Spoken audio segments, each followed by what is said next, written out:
Asalaamaaleykum mbooloo mi pour ne pas avoir à faire un discours à la fois en wolof et en français, je vais mixer, je vais parler à la fois dans les deux langues et au final ce sera compréhensible avec des tranches en wolof et en français. Je voudrais d'abord remercier les initiateurs de cette rencontre et saluer tous ceux qui sont autour de la table. Mon ami de Tchiki, Aladji Dam, qui avec moi nous formons un bon duo de fantassins du régime. Et ce duo peut se prolonger au niveau de Cheikh Bara Ndiaye, de Babo. Je suis à la fois satisfait de parler en troisième position parce que les deux premières interventions, ñaar ñi njëkk a wax que man, à savoir Babo et Cheikh Bara, ils ont techniquement bien disséqué le sujet. On a présenté la question sous toutes ses formes. Après, question technique, là, j'y reviendrai tout à l'heure. Et j'avais, en venant, je ne voulais pas parler après Dame. Parce que vous connaissez très bien Dame Mbodj. Moom bu waxee du ma mën a wax. Donc loolu laa doon ñaan di ñëw di kii et yàlla defal na ma ko. Alors, man je voudrais par rapport à cette sortie de ce qu'il est considéré, ce qu'on appelle les avocats du président Macky Sall, d'abord ma def benn constat de façon préliminaire. Mooy dëkk bi léegi am na yoon. Li tax ñuy wax ni dëkk bi am na yoon mooy ñun de nekk nañ fi pendant 12 ans. Tous les textes ont été violés. Tout à l'heure, lui, il a parlé de la violation d'un certain nombre de textes et de décrets d'application. Mais sous Macky Sall, les gens n'avaient aucun droit. Moom tey, il envoie des avocats. Envoyer des avocats, c'est quoi? C'est que da nga bëgg ñu respecter say ak say yelleef. Mais Macky Sall, des centaines de Sénégalais, dont moi, Dambo, ñun ñi ñëpp, ils ne respectaient pas nos droits. Donc, ne serait-ce que loolu bu ñu ko fàtte nañu noté ni moom rien que le fait qu'on lui permette d'envoyer des avocats dans ce pays, après tout ce qu'il a fait, mu dem taxaw envoyer ay avocats ñu ñëw ne dañ koy défendre, loolu il faut le célébrer parce que c'est un ancien dictateur, un ancien fossoyeur de la démocratie et des droits, moo ñëw taxaw ne respecter leen samay droits. Qu'à cela ne tienne, ñun duñ ko topp ci loolu, les gens vont certainement respecter ses droits. Mais il faut le noter, Macky Sall, sous son magistère, le droit avait disparu. Le droit, c'était au gré de son humeur. Ku mu mere wala ku mu yaakaar ne yaa ngi menacer ses intérêts mënoo fexe ba doo dugg kaso. boo tëddee sa néeg tëju fa sax dañ la fekk jàpp la créer la un motif. Ça, c'était ce que je voulais dire de façon donc préliminaire. Alors dinaa prononcer wu sur ñaari affaire mooy sa stratégie de défense nga xam ni moom moo ñuy mener vers ce que j'appelle la réponse proactive, la réponse politique proactive. Parce que bu ñu desee uniquement sur la question ñu apprécier ko techniquement, on ne va pas traiter la question politiquement. Or c'est une question éminemment politique mais avec un soubassement technique. Loolu daf may permettre bu ma wàccee au niveau de la stratégie de défense de Macky Sall, il faut d'abord noter que mais il y a une anticipation incroyable. On prend avocat boo ko jëlee da nga koy jël parce que dañ laa topp ci yoon. Loolu la avocat di jëriñ. Aujourd'hui, quelles sont les poursuites par rapport auxquelles Macky Sall lan lañ ko toppee ba mu jël ay avocat lan lañ ko toppee, c'est-à-dire que nañ ñu wax quelle est la juridiction aujourd'hui qui poursuit Macky Sall? Il n'y a aucune juridiction. Donc loolu yëpp c'est une stratégie. Dafay manipuler les gens. Macky Sall c'est un manipulateur né. D'ailleurs tur bi sax ça fait référence à une certaine forme de maquillage de la vie. Donc moom ci maquillage la ne ci lu ne njuuj njaaj. Alors on ne t'a pas poursuivi nga dem woo ay avocat. Il va appeler maître Pierre Olivier Sur Bon, je ne sais pas si c'est le El Hadj Diouf français, mais en tout cas, on l'a bien écouté, maître Sûr. On l'a bien écouté. Vous savez, gis nga tubaab yi ñoom ba léegi dañoo jàpp ni nit ñu ñuul ni ñoom ñoo ñu gën a muus daal. Man, c'est ce que j'ai compris quand j'écoute maître Sûr parler de cette affaire. Maître Sûr, pour vous dire, il est venu de France uniquement pour défendre Ben. Sa stratégie de défense, c'est de dire que dette cachée amul. Parce que rapport yi koy firnde gisuñu leen. Il est venu de France juste pour dire ça. Et dans sa communication, foofu laay waxee ne xanaa daf ñoo xeeb. Je pense qu'il doit, je vais le dire en français. Maître Sûr, aujourd'hui au Sénégal, nous comprenons mieux votre langue que vous et nous comprenons mieux le droit que vous. La période coloniale où il y avait quelques Sénégalais qui avaient fait droit est dépassée. Aujourd'hui, on peut vous concurrencer, c'est-à-dire que des Sénégalais parlent mieux votre langue que vous-même. Et en droit, nous avons des références quand même au niveau du Sénégal. Alors, l'une des contradictions de Maître Sûr, c'est Mouni Mom gisul rapport. Il a parlé du rapport de l'IGF, il a parlé du rapport de la Cour des comptes, et il a enfin parlé du rapport du cabinet Mazars. Mais là où il nous prend, pour parler un peu comme les enfants, il nous prend pour des oiseaux, c'est de dire que, mon petit birouacham, il semble que des gens ont refusé de signer. Comment est-il capable, lui, de savoir qu'il y a eu des gens qui ont refusé de signer?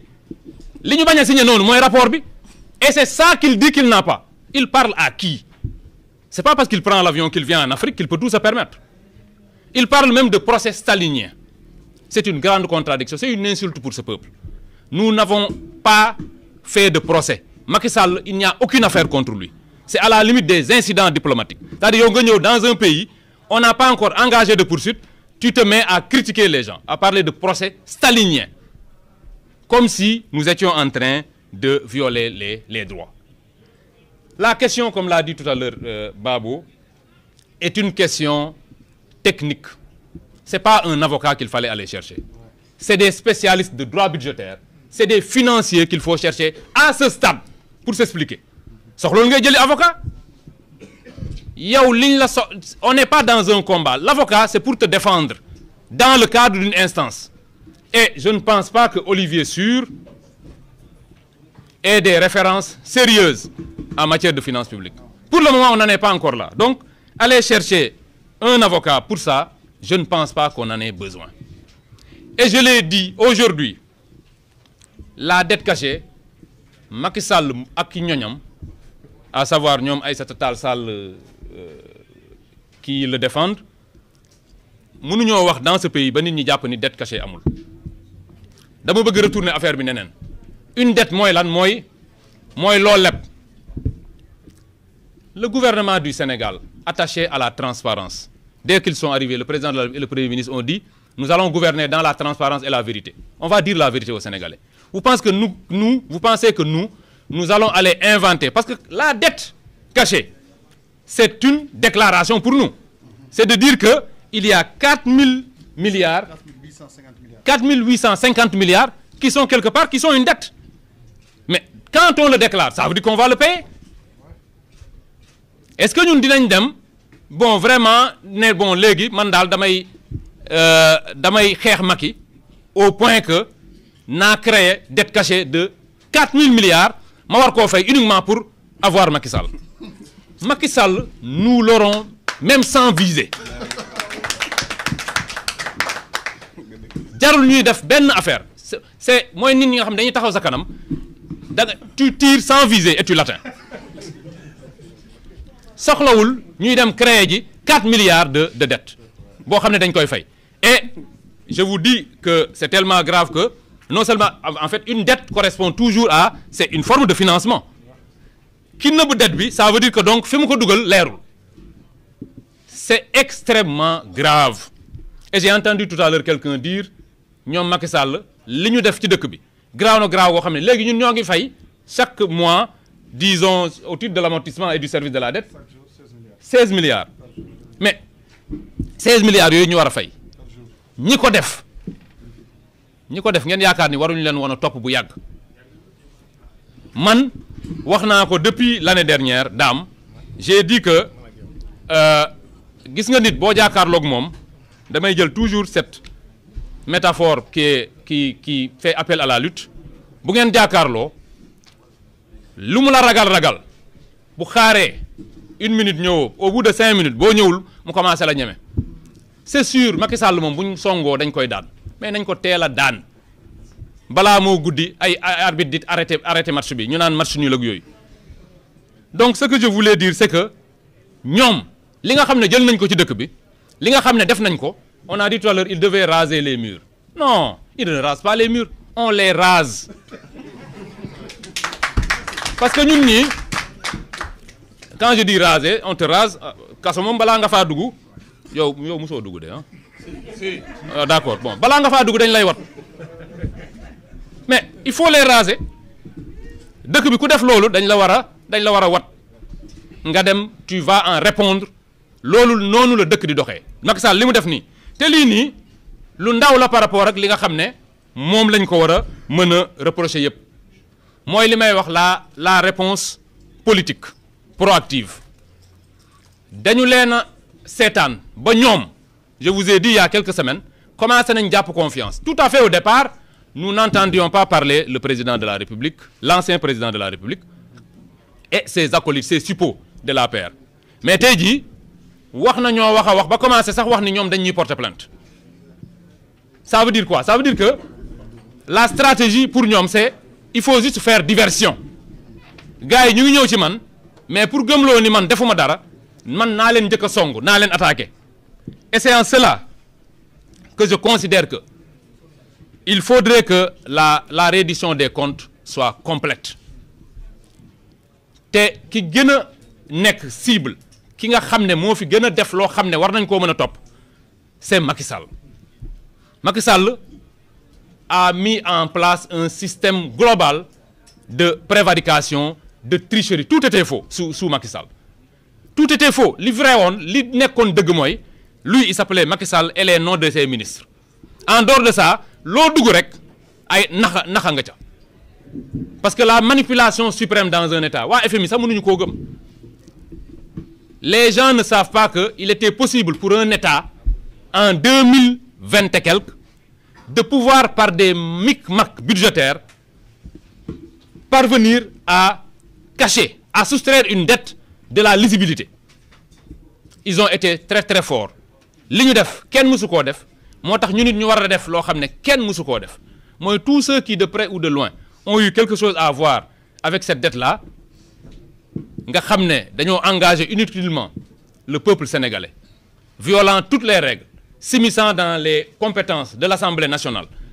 ñooñu dañ leen a war a wër et on doit les sanctionner aujourd'hui Macky Sall il anticipe sur ces questions là xam na ni les vraies questions pour moi li ñu war a toppee Macky Sall ce n'est même pas ça les vraies questions c'est l'ensemble des personnes qui entre 2021 et 2024 ont subi soit un emprisonnement sans cause soit une torture sans cause soit un assassinat parce que ñi ñu fi rey bëri nañ et tout cela ça retournera sur Macky Sall te bu delloo ci Macky Sall et c'est par là que je vais clôturer bu delloo ci Macky Sall ça retournera sur son parti le parti APR ne peut pas survivre à ce qui va arriver dans quelque temps mënta nekk parce que dans l'histoire du Sénégal jamais aucun parti ne s'est permis cela ils se sont permis des choses ils ont été à la place de l'État organisant une justice parallèle mooy lan fii état rek moo am droit wu rey nit sous certaines conditions ñoom jël nañ ay nervis yu rey nit fii état rek moo am droit jàpp la indi la il y a parmi les pastefiens am na ñoo xam ne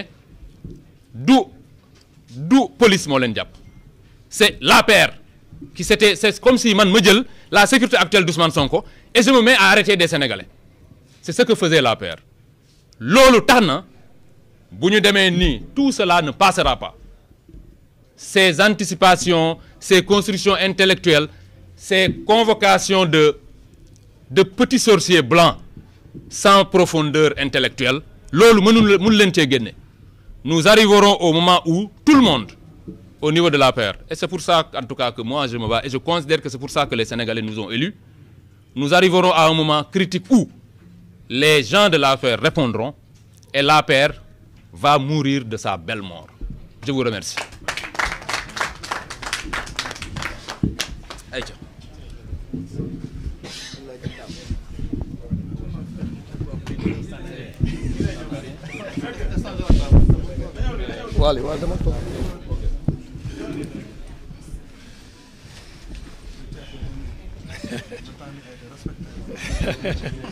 Certains l'ont respecté, certains l'ont respecté, mais pas tout le monde. Waaw baar romb na. C'est bon.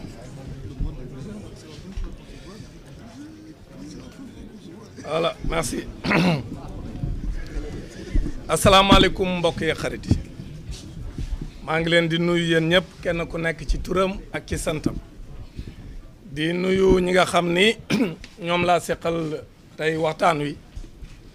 Di nuyu l'ensemble des directeurs généraux yi nga xam si ñun ñoo seq waxtaan wi tey ak l'honorable député Cheikh Bara Ndiaye nga xam ni xalaat bu rafet bii nag ci moom la jóge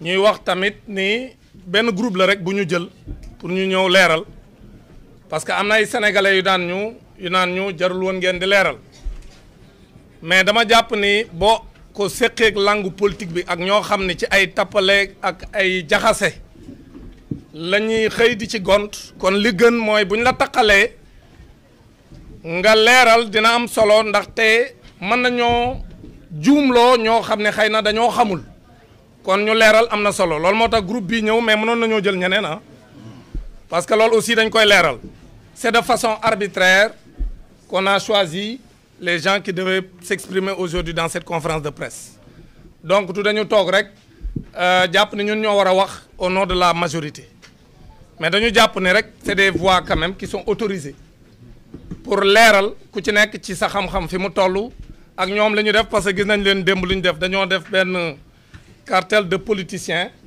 dugal ci benn màggatum avocat bu jóge France kon nag ñun ñu ñëw leeral loolu dina am solo parce que bu ñu dul leeral tamit comme ni ko waxee mën na lëndëmal yenn xel yi kon bi ma fi may door rek mooy pour won ñi naan régime président Bassirou Diomaye Diakhar Faye day jaay doole damay wax toujours ne manque de respect Bassirou Diomaye Faye weesuul nga koy méngale ak Macky Sall taxaw di méngale président Bassirou Diomaye Faye di ko méngale ak Macky Sall loolu c'est lui manque de respect gis nga fii ñu nekk nii biñ fiy dugg si j'ai eu des sueurs froides parce que lan la ma fàttali ngoon gi nga xam ne ci lañ jaayee doole Ousmane Sonko radié ko de la fonction publique en 2016 ci hôtel bii ñu nekk tey fi lañ defe woon conférence de presse bi ñun ñii ñu toog ñaan ci ñun ñu ngi fi ak le DG de Sogepa aujourd'hui Pouy ak ñeneen ñu toog di fésal li nga xam ne moo doon sunu naqar ci jaay doole bi Macky Sall doon jaay doole Ousmane Sonko ndaxte lan la ko wax ko ab rapport ba war a génne de mais ay quelques informations yu nekk ci ay rapport nga génne loolu lañ jël teg ko ci table ji ni ko yow fonctionnaire nga waroo génne benn information moom si ci biir administration bi la nekk loolu lañ ko taxa ñu dàq ko ci fonction publique moom Ousmane Sonko jaay ko doole en tant qu'inspecteur des impôts loolu ci kanamu sénégalais yépp ñu fekke ko kon tey buñ taxawee ñoom ñu ni rapport yi nga xam si moom la ñuy xaar dañ ko war a génne muy ay rapport yoo xam ñoom ba ñuy jiite réew mi dañ ne woon waxuma la nga génne rapport bi ne mais benn information bu